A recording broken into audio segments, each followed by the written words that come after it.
Nextimage. Batch mode.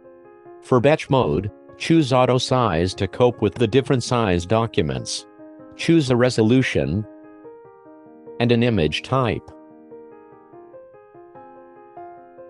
Make sure to choose a local folder to store the images, and make sure the file name has numbers at the end.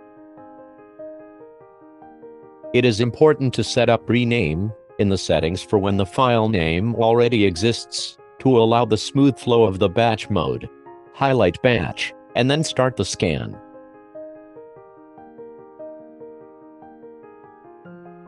Each time the scanner detects a new document, it will save the current image, if necessary, and then scan the new one, giving the new image a new name by increasing the last digit.